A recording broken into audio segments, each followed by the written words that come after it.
Hi friends, అందరూ ఎలా ఉన్నారు? ఇవాళ మా అమ్మ చేతి వంట చూద్దాము.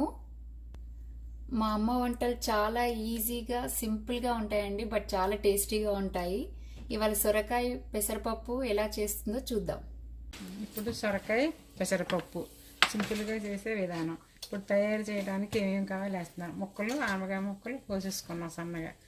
తర్వాత కొన్ని పెసరపప్పు కడిగి పెట్టుకోవాలి, పచ్చిదే వేసేస్తున్నా. ఇందులో వేసేసిన తర్వాత కొన్ని పచ్చిమిరపకాయలు, ఉల్లిపాయ ఇందులో వేసుకోవాలి.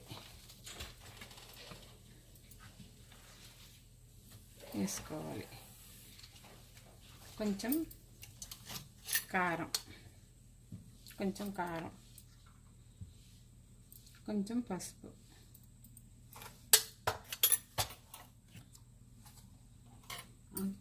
ఇప్పుడు ఇది ఇలా పొయ్యి మీద పెట్టుకోవాలి.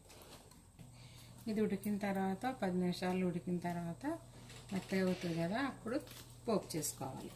కొంచెం సాల్ట్ అయిపోయింది కదా, కొంచెం వాటర్ పోయాలి.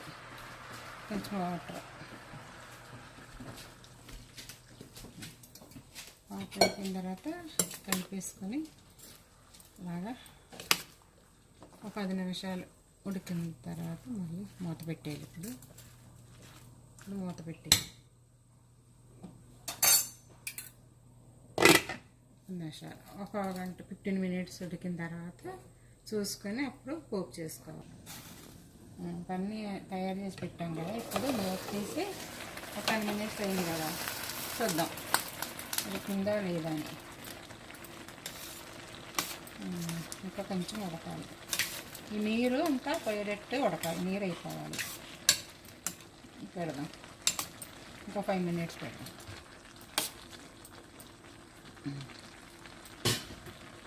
ఒక 5 మినిట్స్ మూత పెట్టేసిన తర్వాత అప్పుడు పోపు చేసుకోవచ్చు. ఇప్పుడు మూత తీసి చూస్తున్నాను ఉడికిందా లేదు. ఒక 5 నిమిషాలు మూత తీసిన తర్వాత 5 నిమిషాలు తీసి ఇలా ఉడకనివ్వాలి. నీరంతా ఉడికిన తర్వాత పోపు చేసుకోవాలి. ఇంకా నీరు ఉంది కదా, నీరంతా వెనకాలి.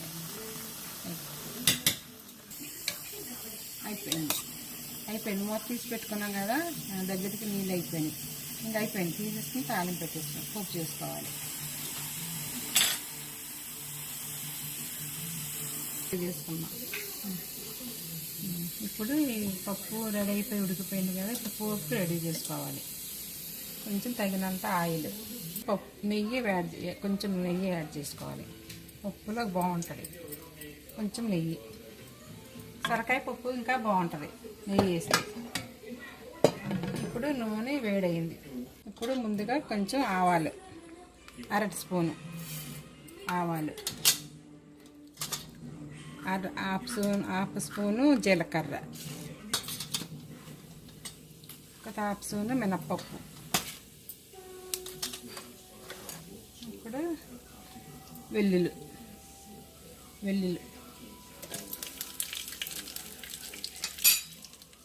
గార్లిక్, 2 గార్లిక్,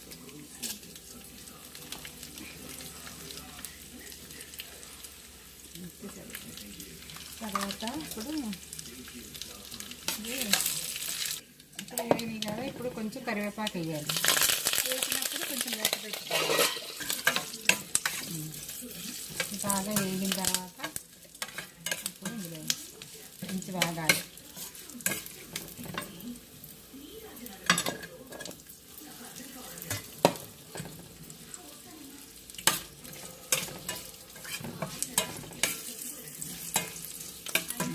వేగిపోయింది. ఇప్పుడు స్టవ్ ఆఫ్ చేసేస్తాం. ఇప్పుడు దీన్ని మీద వేసుకోవాలి. ఇప్పుడు పోపు వేసేసాం, రెడీ అయిపోయింది. ఇప్పుడు కలుపుకోవాలి ఇలా.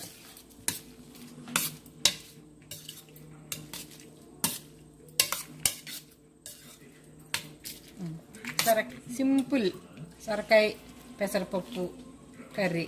చూసారు కదా మా అమ్మ చేసిన రెసిపీ ఎంత సింపుల్గా ఉందో. క్యూట్గా కూడా ఎక్స్ప్లెయిన్ చేసింది. Okay friends, thank you for watching. Bye.